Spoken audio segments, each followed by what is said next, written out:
wonderful to have Cameron Weber back at the Summer Institute. He's been here several times before, and sometimes as a participant in the audience, and once as a presenter, and had a good enough experience to come back and present again. So welcome to the Summer Institute.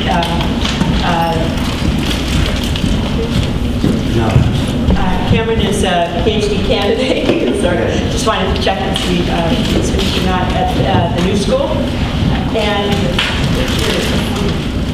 I teach at a couple of places. I teach at the Fashion Institute of Technology, which is part of SUNY, and St. John's University in Queens. Okay, and so he's going to talk to us today about Veblen. Welcome, yes. Cameron.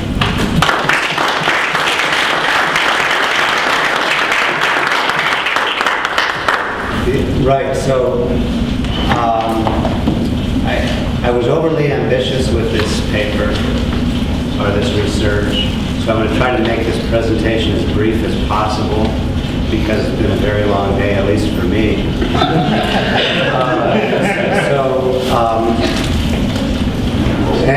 So I guess I'm doing a systematic inquiry, but I don't know if it's necessarily science. The science metaphor, or engineering metaphor, at least for me again, strikes too much as social relations as a system, which I don't enjoy too much. So hopefully what I'm doing is art. You may not agree. And so what it is, it's a discourse analysis.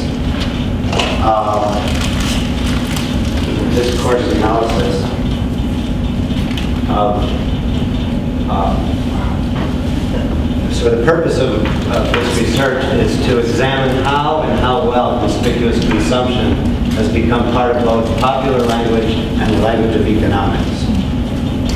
So that's the goal of the inquiry. So I used culturomics. Has anyone heard of culturomics before? Well. Yep, well, of course. So. And then the idea, it's about this concept called conspicuous consumption, and it's a nice alliteration, and it's kind of like Hegelian philosophy. You can make it mean anything you want. And so the idea is about this concept or word or phrase called conspicuous consumption.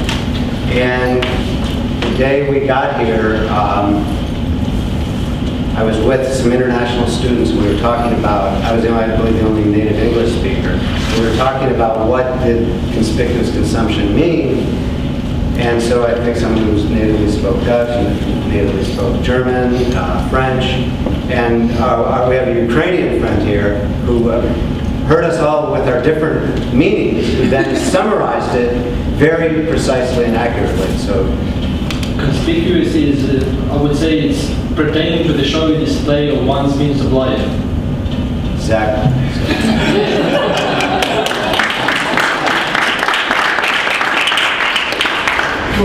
So then read the paper and you have my email address. So what I do for a proxy of how conspicuous consumption has been adopted into everyday language, I use culturomics. So I'm definitely going to get through that part because it will be something new for you. And then for a proxy of how conspicuous consumption has been adopted into scientific or term of art language, I use how it's used in the most prestigious journals. And that's both culturomics and this method I devised for determining the most prestigious journals is in the appendix to the paper. And then I reread Thorstein Veblen's work, where he introduced it, called The Theory of the Leisure Class, where he introduced the concept of conspicuous consumption, and then compare it to how well the journals use Veblen's idea and how that idea has changed over time.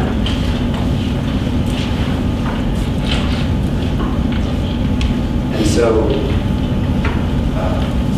there's Mr. Veblen. I don't mean to be hero worship. Thorstein Veblen. Not such a bad hero. He's an interesting character in American history of thought.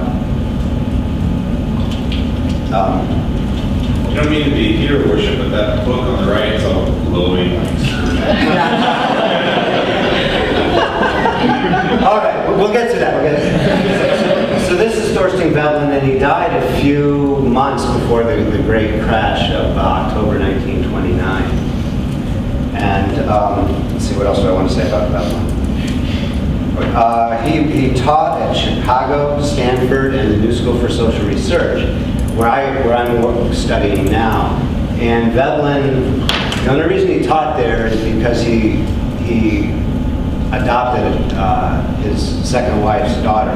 So he's taught at the New School, even though he didn't want to, in order to help pay for his adopted daughter's university education. Also taught in Missouri. What's that? Missouri. Also Missouri. Oh, that's where he first taught, right, in Missouri. But I think it was after Chicago.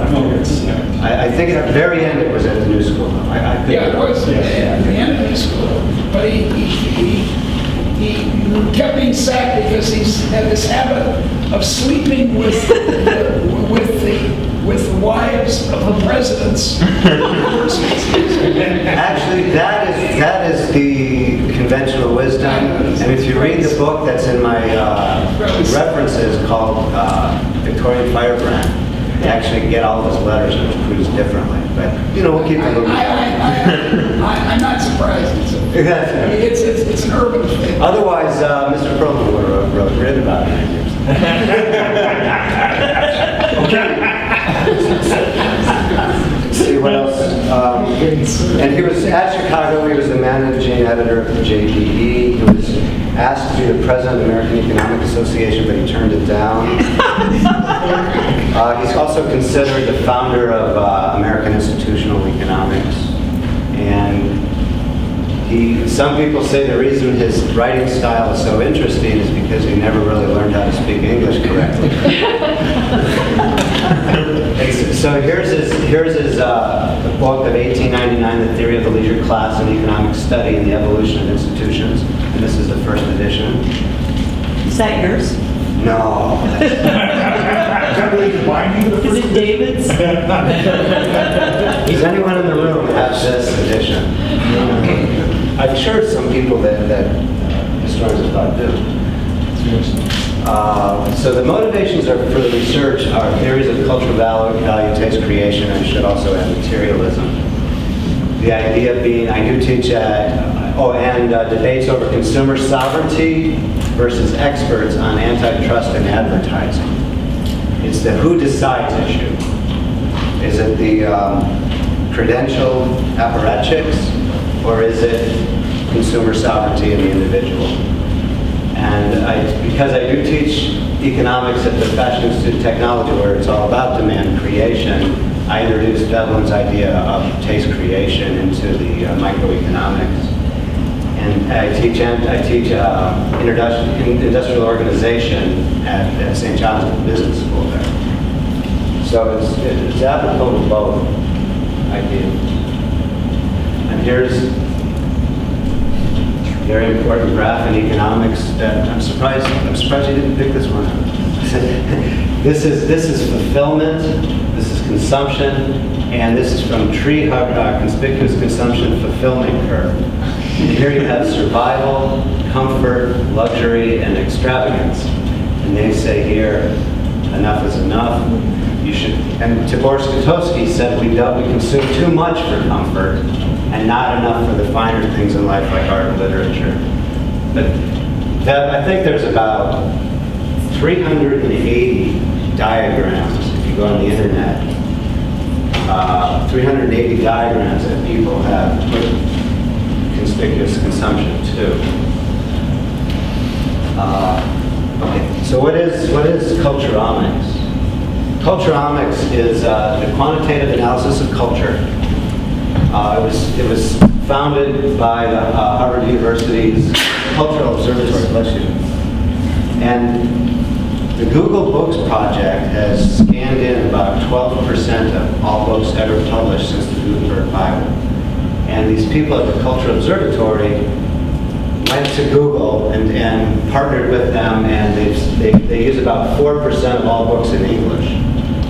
500 billion words from 5 million books. or about 4% of all books published in English since the 1500s. So you have this data at a metadata level that you can access to look at word use over time. And so it uses this concept of an n-gram. And an n-gram is a unit of analysis, and it's a word combination to measure language manifestation of culture. For example, conspicuous consumption is a 2 gram, marginal propensity consumed is a 4 gram, and it goes up to 5 gram. And an n-gram is added to their database once it's greater than 1 part per billion of the n-grams or words published in a corresponding period every year. They measure this.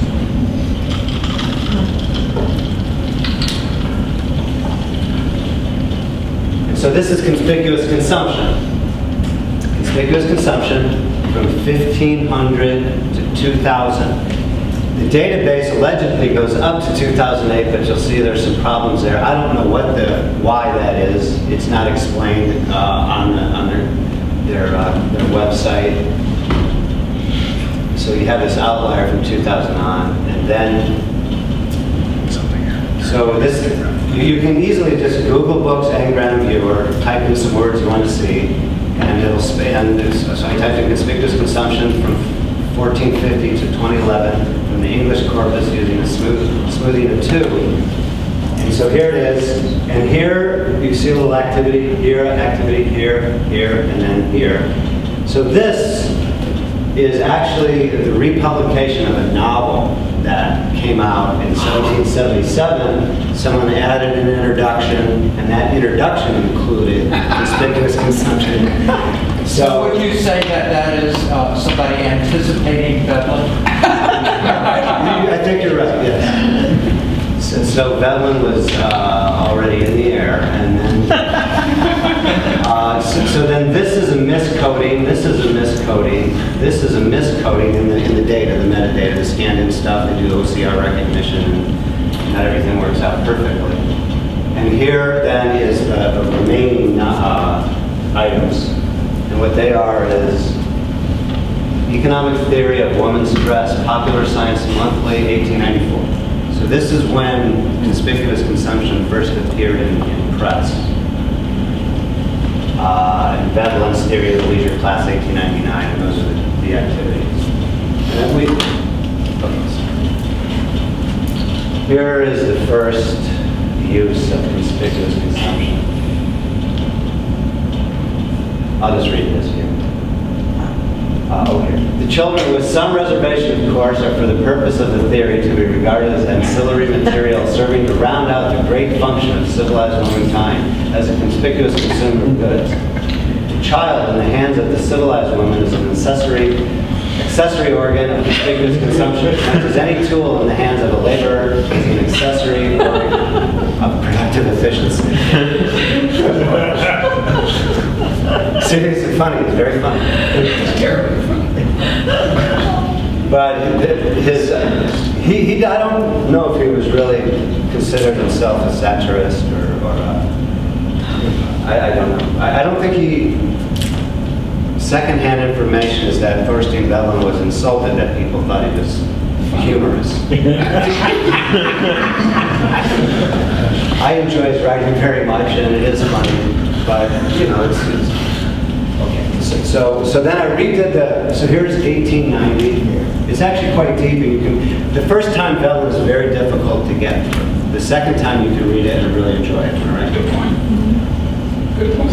So 1890 to 2000, you'll see that there's exponential growth. What's the scale? Yeah, so the scale Is is, it logarithmic or?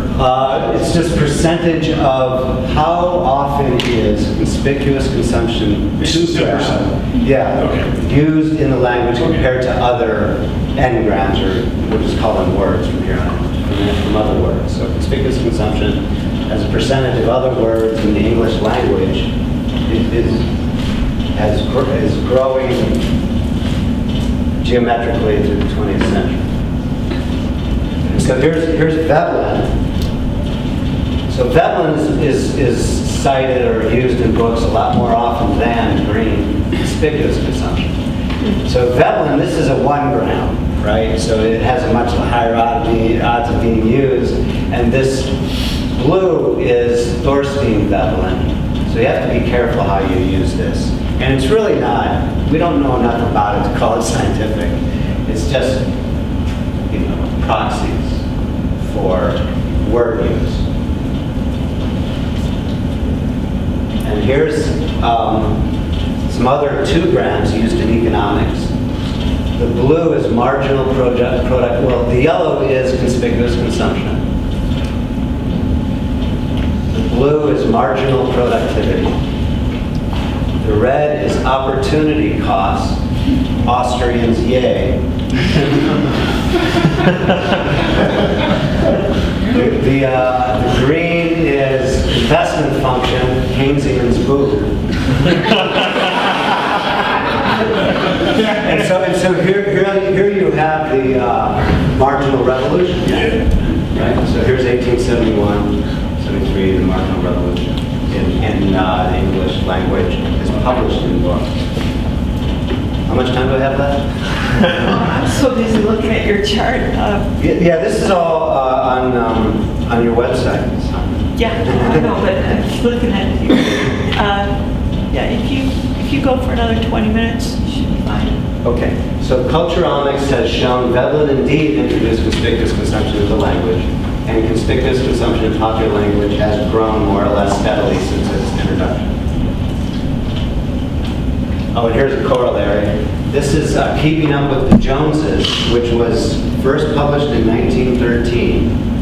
And by the time Arthur Momon ended in 1938, it was syndicated to hundreds of newspapers. It first appeared in the New York Globe in 1913. And so here's Keeping Up with the Joneses. Come in here, my love. I have a nice surprise for you. Here's some nice pink socks and a red necktie to match. Pink. And a pair of lemon-colored gloves. Lemon. And a nice pair of green spats and a fuzzy hat. Green, fuzzy. And now, my love, we will show that Jones woman that her husband is not the only Adonis that can wear pink socks and a fuzzy hat. Oh, you are so noble looking. Curse on them Joneses and the pink socks. Give me another one.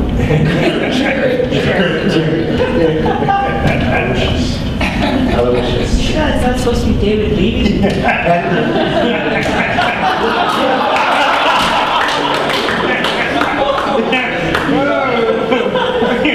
No, that's Joseph Schubeck. So this, I think, some people say that this was the first one, Keeping Up with the Joneses.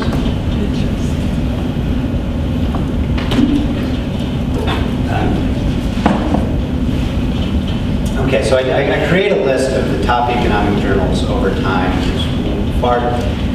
If you're interested in that, you can look at the appendix of the paper. Here they are. And this,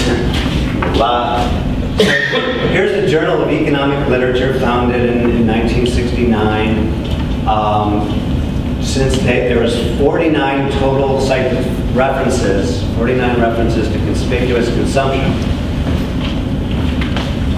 14 of those references to conspicuous consumption tied to Veblen's creation of that phrase. And when you aggregate it all, 227 times did conspicuous consumption appear in these journals. Only 85 times did they reference Veblen for a Veblen citation rate of 37.4%. The point being is the low Veblen citation rate has shown that conspicuous consumption is part of the universal language or universal knowledge in economics where you don't have to reference the progeny. The next step is to see how accurate this universal knowledge has remained to a rereading of Veblen's ideas. So So what I did is I created a spreadsheet of the 30 journals, putting the first article chronologically, the last article, and then any important articles in between in the literature, and then any articles written by Nobel Prize, Walker Prize, or winners. So, that is also part of the paper. And so I abstract 66 journals. Name of the journal, when it was founded, the title of the article, the authors, the year, why I included it in this first chronologically, most recent chronologically, first chronologically Nobel Prize winner. Veblen cited no. The use of conspicuous consumption, and then it's kind of a summary of how they used it in the paper. And it's just amazing the breadth and the depth that people have used conspicuous consumption over the years. And then I make some subjective comments just relating the work in law to the overall body of work.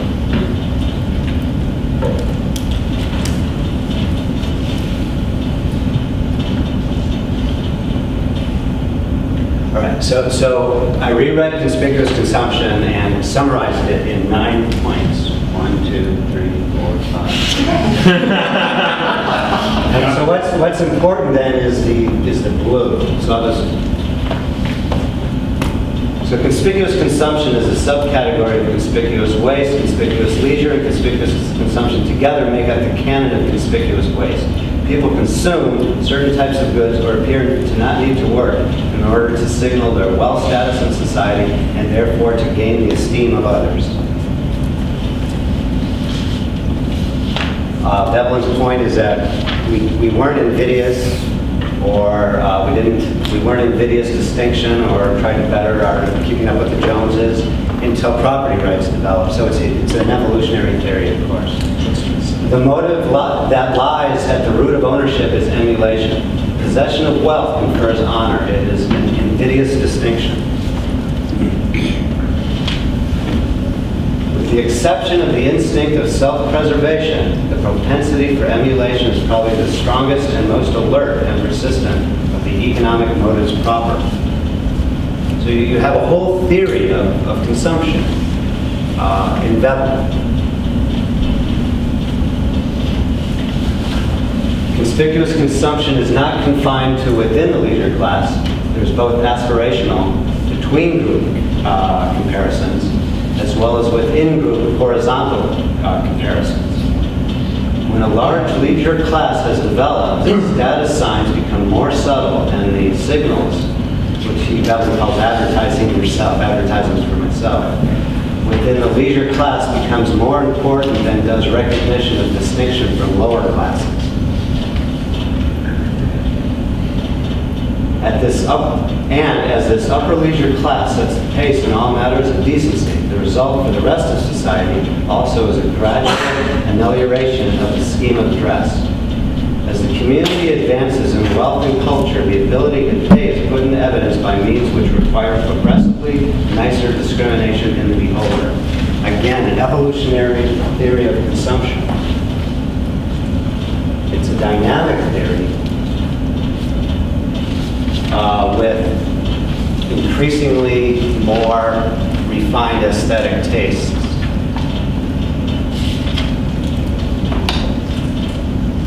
And so Veblen said that institutions do not keep up with human interaction, human transactions, right? Which is human behavior. Rules catch up to behavior, right?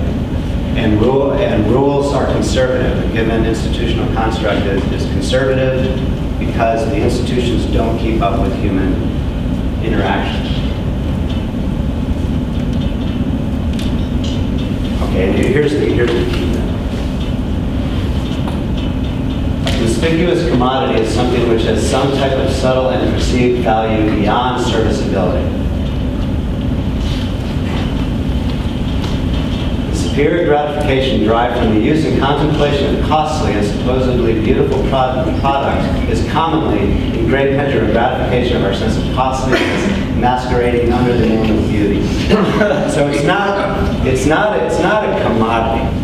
It's a work of art that people are buying. And so here, this is the nicest summation. That one. The institution of a leisure class hinders culture development immediately.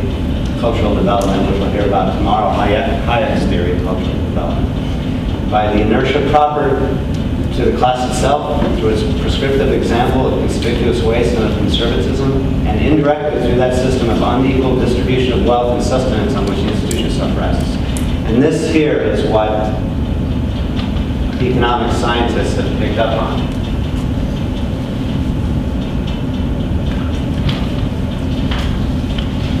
Dusenberry was the first one to use interdependent, overlapping utility functions. He said he was a departure from Veblen because Veblen doesn't use the scientific tools. Emulation is not necessary, or conspicuous consumption, familiarization or habituation or demonstration is possible to describe why products get introduced and disseminated through the economy. So he introduces the demonstration effect to describe why as income inequality increases, Dusenberry has the relative income hypothesis or the Dusenberry effect. Consumption is immiserating as the poor try to keep up with the consumption of the rich. Dusenberry tries to separate his ideas from Veblen's ideas. Nonetheless, they both use acculturation as reasons for new consumer products entering and disseminating the economy. They both have the status quo bias of consumption. When your income goes down, you still consume at the same level, so it's a status quo bias of consumption. The signaling of status through consumption and class as a unit of analysis and misery of consumption. So Veblen has classes, but he has many different classes that evolve over time. So in the language of economics, we've collapsed from 1949 through today. We've collapsed the Dusenberry effect, the Veblen effect, and the Veblen good all come to mean immiserating consumption. Leibniz introduced the snob effect, bandwagon, and the Veblen effect. And the Veblen one is quite interesting. And what we'll find is that in economic theory and in the top prestigious journals and how it's used in the canon, these disappear. And the Veblen effect and conspicuous consumption all become this backward bending demand curve. So I used to think that the one thing the economists all agreed upon was that demand is downward sloping. Well, it's not. So S to T is the regular demand curve. R to S is what Leibniz calls the conspicuous consumption utility, or the conspicuous price.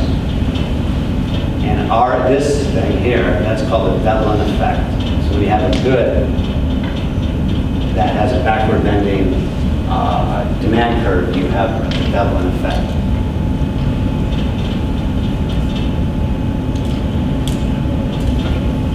So what we've seen so far is a variant of methodological individualism. Subjective, you relate yourself subjectively to others. Your individuals are faced with different demand curves. But that took a change, which I like to call macroeconomic structuralism, in 1996 with this paper, Veblen Effects and the Theory of Conspicuous Consumption. And so it was with this paper, Veblen started to be referred to a lot more in reference to conspicuous consumption, because everyone who does work on immiserating consumption references the cites this paper with Veblen's name. So you'll see some of the people who have used Bagwell and Bernheim's 1996 American Economic Review, I think. Yeah.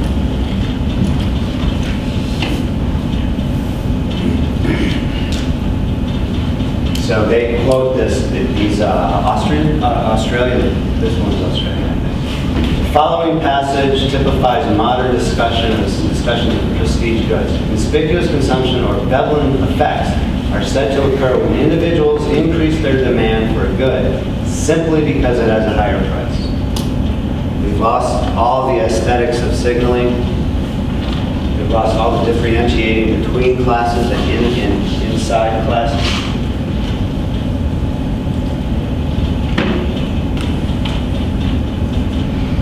We've lost the subtleties of Veblen's costliness masquerading as beauty and the close scrutiny of conspicuous consumption, as well as the invidious in-group psychology within the leisure class itself.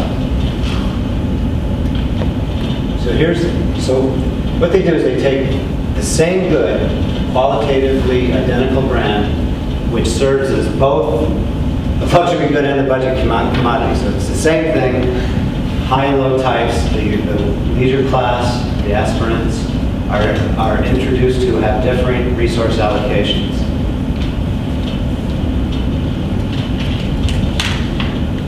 I made a mistake. I forgot to tell a joke. Serious mistake. So here is two Arrivists meet each other on the street, and one says, "Hey, I had that same tie. Yves Saint Laurent. What'd you pay?" The guy, I paid $60 for it. And the other guy said, "Oh, really? I paid $80."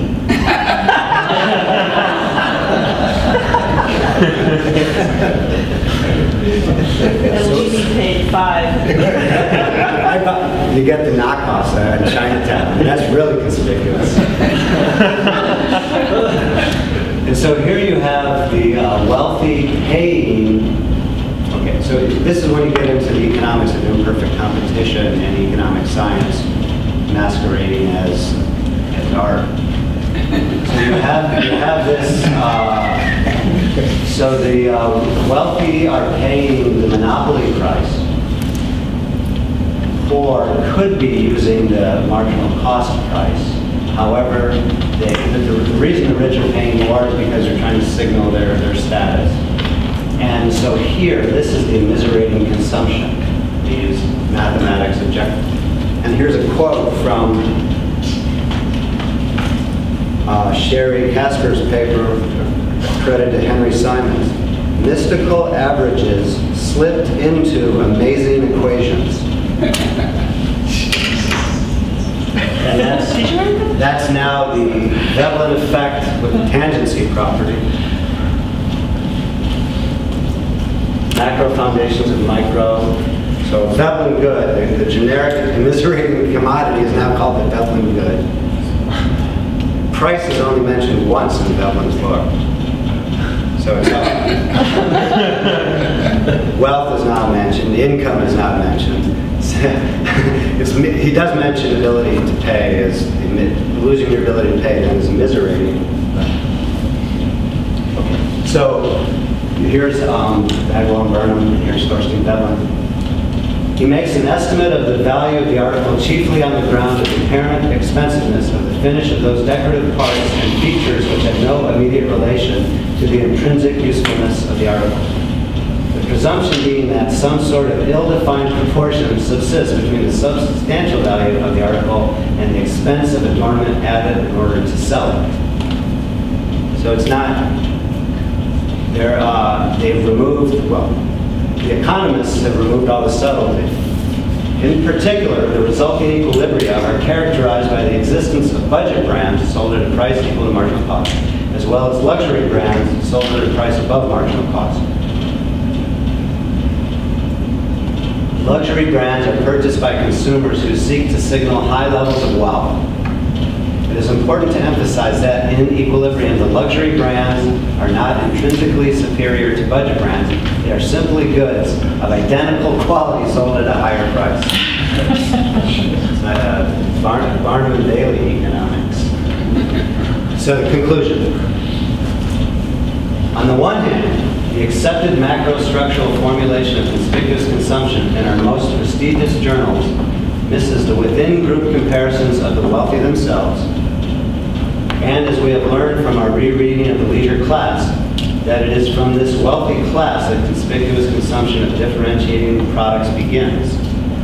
In our equilibrium-based aggregations, we have lost Veblen's starting point and his explanation of evolutionary change.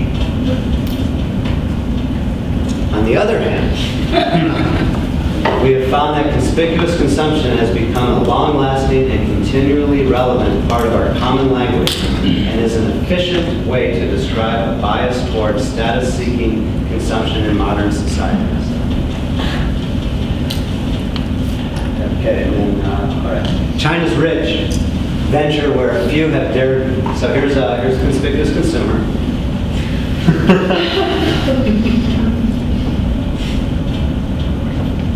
To relieve the stress of making vast sums of money, he said, there's nothing like zipping around in a copter.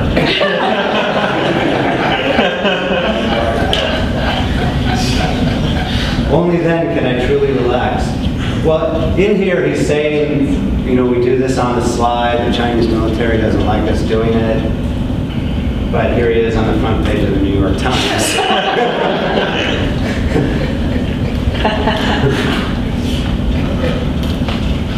Thank you.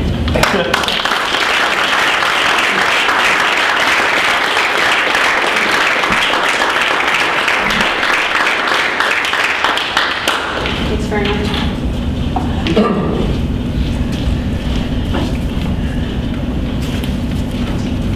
Don't ask me anything about neoclassical economics. I'm not a very good mathematician. I have a quick question for you. I'm wondering why, and the answer may be nobody knows, why it's so late in the course of the Industrial Revolution that this comes along. That, you know, my understanding is that people start making money and start this type of consumption, but that it's not until we're getting to kind of a maturity of economic growth that... Well, isn't Adam Smith's 1759 theories of moral sentiments? I was just using the modern post-marginal revolution type economics. Okay. I was wondering if it was a concern that, like, as we matured and rates of growth were starting to drop off, that people were concerned about the way that others were using things, using up things. It's related to happiness. It's also used in happiness economics, where you eventually consume or income and then your happiness goes down. But what Tennessee Williams said about happiness is that it's just insensitivity.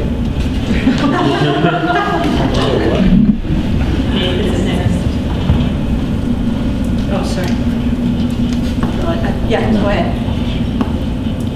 Cameron, I find your lecture particularly interesting, and what I would say that sometimes you would think that the wealthier the country is, the more conspicuous consumption would be displayed. But being from Ukraine, I find somewhat the reverse trend. Yeah. Because, like, say, right now I'm on one of the programs in New York, and I was reading the article about Ukrainians on Brighton Beach, and some researchers were talking about some people wearing fur coats in winter time. And they are writing, why is it they keep on wearing those fur coats here in Brighton Beach where it's relatively warm? Some say maybe it's like nostalgia for Ukraine, maybe some... There's some of that too. You see the fur collars and all that, which American people don't really wear like that. Yeah, they're saying maybe some of them are highly educated and they come to America and are working low-paid jobs, and maybe they still want to somewhat compensate for that. Actually, you know what that is? It's called the Soviet balloon payment. The only thing people got at 70 years of socialism was the house that they lived in. A lot of people sold those houses for a lot of money and moved to Brighton Beach.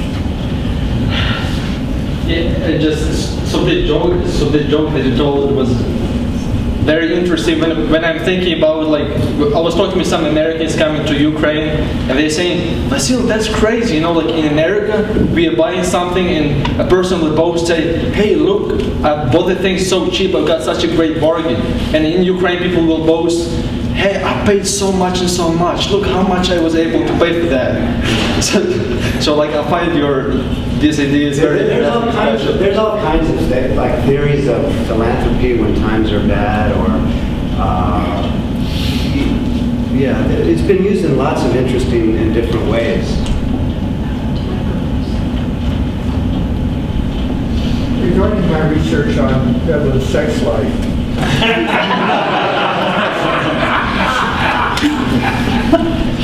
Victorian firebrand. my advisor, What's that? my advisor in graduate school was George Kuznets, who was referred to or understood as Simon's smarter brother.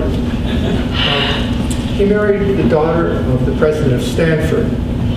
Knowing that Veblen had been kicked out of Stanford for messing with the president's wife, we spent some time trying to figure out timelines to see if it could have been Kuznets' wife. Fortunately for Dr. Kuznets, the timing was wrong. But thus began my sexual investigations of great economy. There's a little bit more. If you're really interested in this great thing about Thorsten Veblen, then you don't want to do any more research. But if you want to really see some letters that he wrote regarding these kinds of issues, look at the book Victorian Firebrand. It's in my bibliography. He wasn't out there. Oh yeah, 1999 it came out. Yeah, I think that we should go back to a Veblen-esque economics. And by that I simply mean that we ought to take sociology and psychology seriously in economics. And we're starting to. I mean, behavioral economics in its clumsy way is a version of this. It's coming to it. But the part of Veblen that's wrong and that makes an economic historian like me very agitated is the premise. Maybe it's not. Maybe it's unfair to him, to Veblen himself, that it's new. That it has to do with industrial society, or to go back to Adam Smith, that it has to do with private property, neither of which appears to be true. And the way you learn this is true is false, is by reading modern anthropologists like Mary Douglas or my good friend, what's his name? Wait, so you're saying property rights? Property rights have nothing to do with display. Display, conspicuous consumption, showing that you're the Peacock. You're the peacock, or you're the most powerful woman in the village or something. That's very old and has nothing to do with intrinsically with the development of the economy. It's you can find accounts of it in hunter-gatherer societies. Oh, yeah. I mean, obviously. Right, the nicest fur they wear. Of course, the nicest necklace or whatever. Oh, yeah. So I think it's right that we should go back to Thorsten Veblen and not just laugh at him. I'm not laughing at I know you aren't. I know you aren't. But the same as the economists, unless they want to be, they're like Bob Frank, and they want to argue that economic growth is bad for us. They're not. From Galbraith. Galbraith's the same way. In fact, Galbraith is warmed over Thorsten Veblen. And Robert Frank is Robert Frank is warmed over John Kenneth Galbraith. So maybe we ought to stop warming things over and take this integration of the social sciences, which is essentially what Veblen was all about, more seriously, without accepting his bad economic history. And another bad thing was he did have this Marxist holdover of kind of a class struggle thing, where I feel the same way about the global monopoly of capital. Yeah, Goldman Sachs, what, 20-to-1 Brahmin to screw them. average person? Screw them. No, well, Barricade.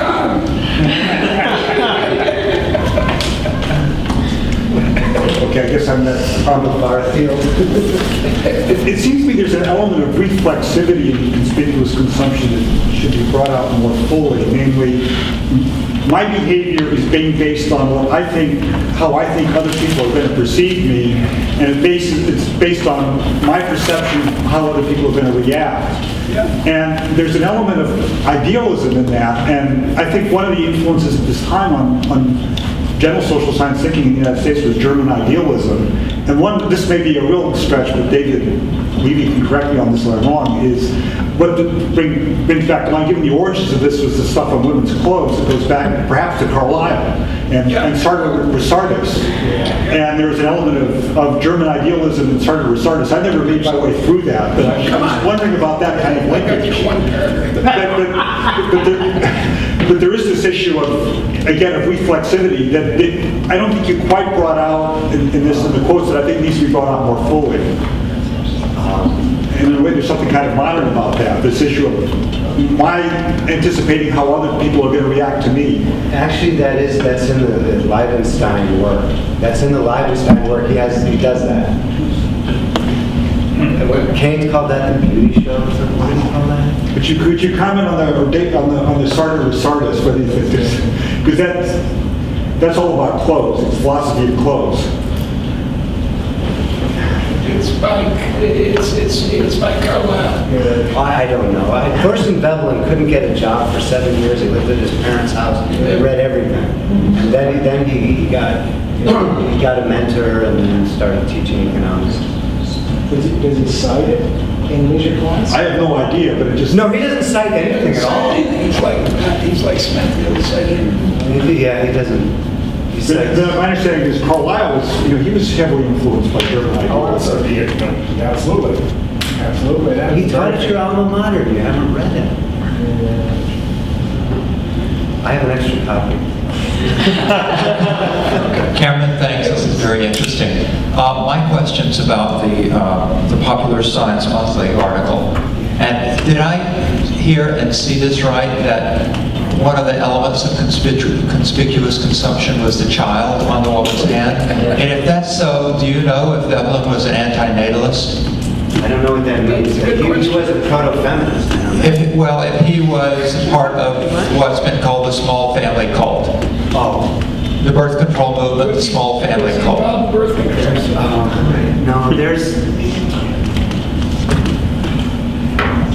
I don't know, but if you read if you want to know about Thorstein Veblen's, what he thought and who his friends were, Victorian Firebrand would kind of address your question there, but I don't want to talk about that. I just am here to talk about conspicuous consumption.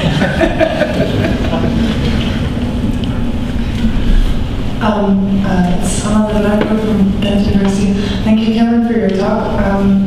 It was interesting for me because I don't know quite so much about Veblen.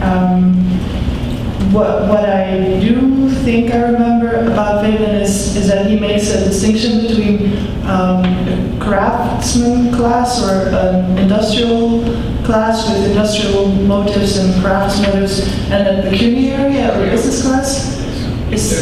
Okay. And I was wondering, maybe I missed it because it was mostly new for me, but can the craftsman class do conspicuous consumption? And if they can, I guess it spreads all over society. Would you consider it harmful? Is it, because intuitively to me, I'd say when we start worrying more about how we look or how it looks to other people, how we look, without paying attention to what we're doing and what we're making, that sounds as a potentially dangerous. Yeah, in answer to your question, yes, Thorstein Veblen had workmanship as workmanship or craftsmanship as an instinct, as a evolutionary evolved preservation instinct, and pecuniary or conspicuous consumption or invidious consumption or conspicuous waste was just a habit. an institution that can be overcome eventually by the instinct of workmanship. And whether or not conspicuous consumption is a problem depends whether or not, where you fall on the consumer sovereignty versus experts issue.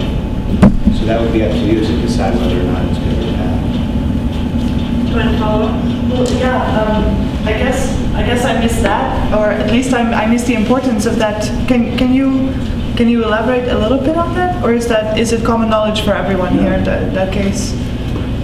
Would anybody like to hear about that? Just 2 seconds. No, I'm already 4 minutes over. Okay, But 2 seconds. yeah, John Kenneth Galbraith wrote in that book in 1958 called The Affluent Society, was it? And he said, oh, there's too much conspicuous consumption. We need to tax conspicuous consumption and spend it on general will kind of stuff, like public education, hospitals, things like that. And so that's can you go back to your slides on culturomics? Sure. Maybe I'm the first one to do that in economics. Wouldn't that be neat? Which is that? The marginal revolution? Well, what I'm really interested in is what's on the vertical axis, and in particular, I want to, if you could talk more about how to interpret what we're looking at, primarily because I think what you're showing us is the demand. You're showing us the production of these words, but you're not showing us the demand for these words. We know that these books got published, presumably, and that now they're scanned in, you can search. But we don't know this volume sold how many units. Right. And so you're weighting these as if they each sold 1 unit of the book. And I'm not. The people at the heart. no, but I'm just saying, I'm just curious how you want to interpret the data when we don't really know what the demand is. Nice. Good point. And on that, I got terribly excited by this project when I first heard about it a few months ago. And I was doing diagrams for everything. And then I kind of realized that there are a lot of bugs in this, as you found out, this 1777 introduction thing. I mean, that's crazy. Did you read that about that? It's nice. No, but it's a nice example. And the problem is that the people who did this are kind of engineers. Stephen Pinker is involved. And they have no people who actually know about books.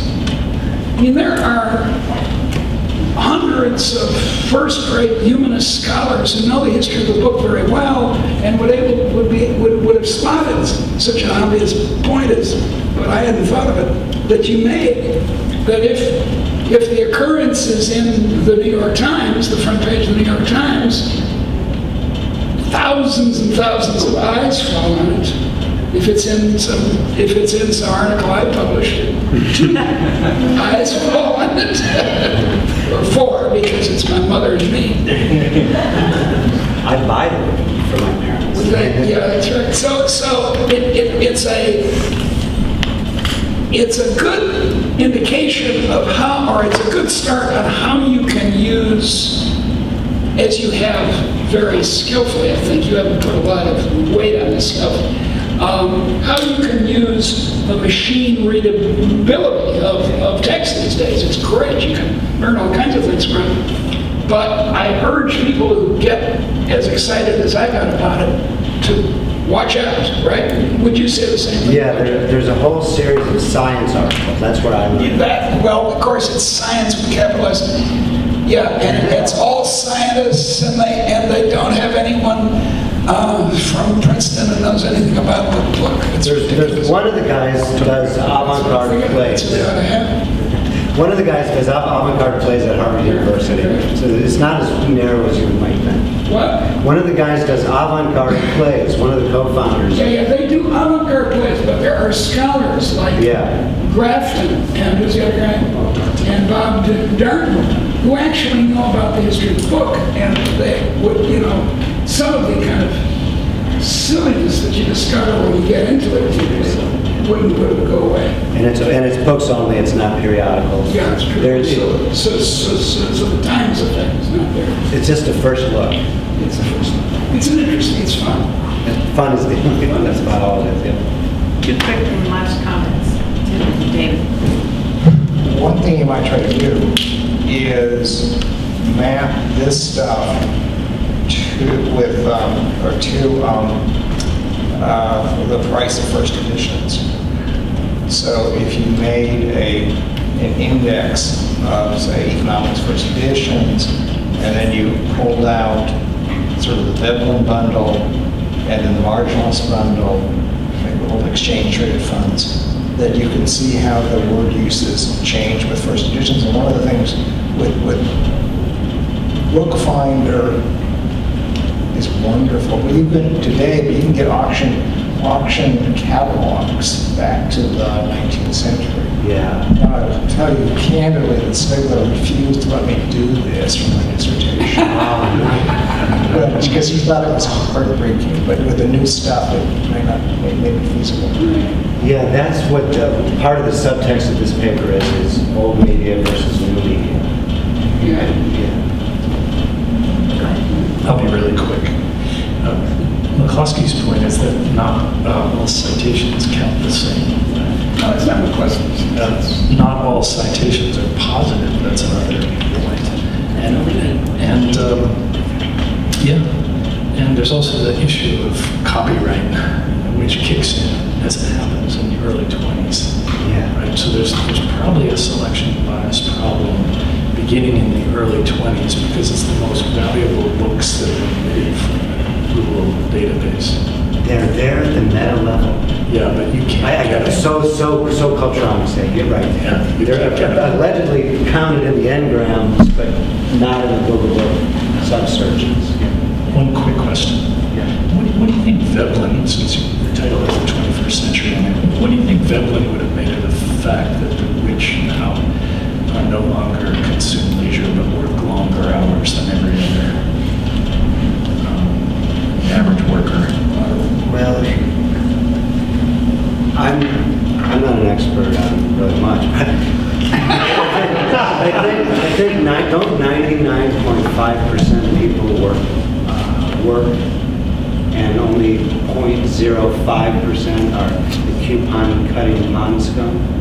So the leisure class for Veblen would be that coupon cutting pond scum, and they are not conspicuous consumption. They're, you know, in the Cayman Islands, in Costa Rica, in huge homes that you don't know who owns them unless they commit suicide.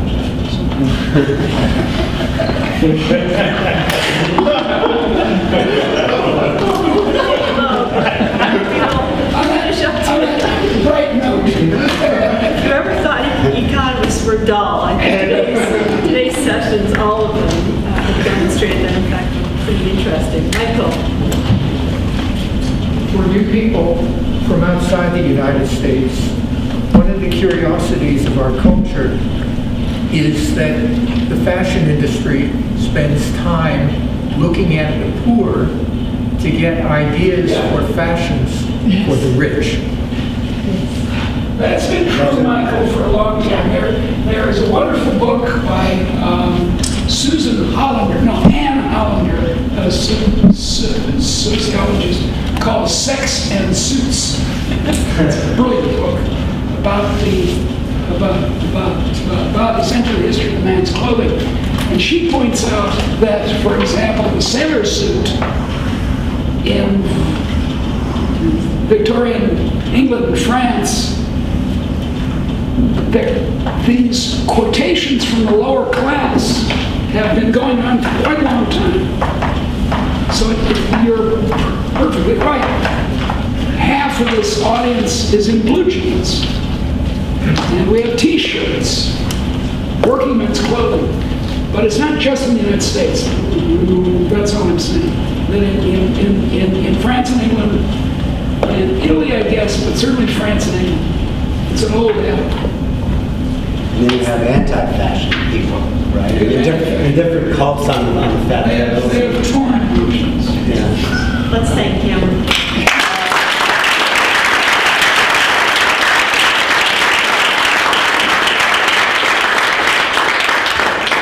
Dinner tonight is on your own.